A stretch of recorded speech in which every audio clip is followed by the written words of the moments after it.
ముక్కోటి ఏకాదశి హిందూ ధర్మంలో కేవలం ఒక పండుగ కాదు, ఇది మన జీవితాన్ని సరిదిద్దే ఒక పవిత్రమైన అవకాశం.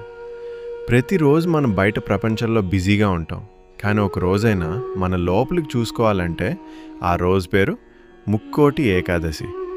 ఈరోజు ఎందుకంత ప్రత్యేకం? మనం ఎందుకు ఈరోజు ఉపవాసం చేస్తాం? ఇది అంధవిశ్వాసమా లేదా తరతరాలుగా వచ్చిన జీవన శాస్త్రమా? ఇప్పుడు పూర్తిగా తెలుసుకుందాం. ముక్కోటి అనే పదం అర్థం 3 కోట్ల దేవతలు అని కాదు.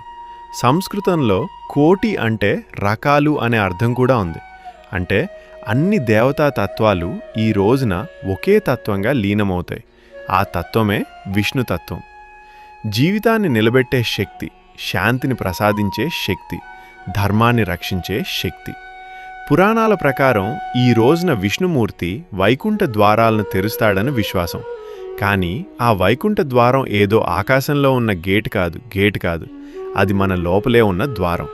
మన కోపం, లోభం, అసూయ, అహంకారం తొలగితే ఆ ద్వారం మనకు ఆటోమేటిక్గా తెరుచుకుంటుంది. ముక్కోటి ఏకాదశి రావడానికి కారణం కూడా ఇదే.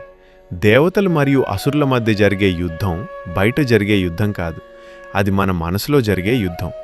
మనలో మంచి ఆలోచనలు దేవతలు, మనలో చెడు ఆలోచనలు అసురులు.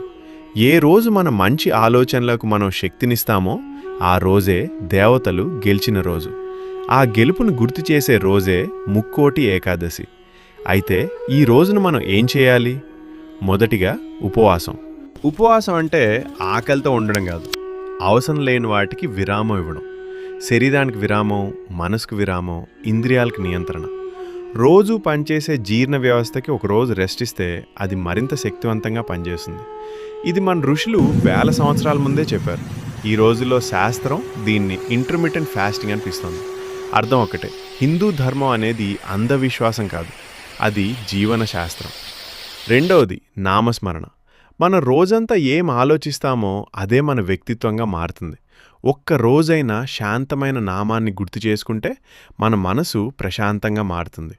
నామస్మరణ అంటే భగవంతుని గుర్తు కాదు మాత్రమే, మన నిజమైన స్వరూపాన్ని గుర్తు చేసుకోవడం. మూడవది చెడు అలవాట్లకు విరామం. ఈ రోజున నేను నిన్నటి నేనే కాదు అని ఒక నిర్ణయం తీసుకుంటే చాలు.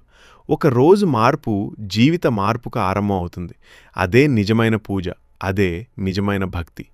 ఇప్పుడు ఆరోగ్య విషయానికి వస్తే, ఆరోగ్యం శరీరం మాత్రమే కాదు, ఆరోగ్యం మనసు కూడా. ఇప్పుడు సమాజానికి ఈ పండుగిచ్చే సందేశం ఏంటి? మనిషి మారితే కుటుంబం మారుతుంది, కుటుంబం మారితే సమాజం మారుతుంది, సమాజం మారితే దేశం మారుతుంది. హిందూ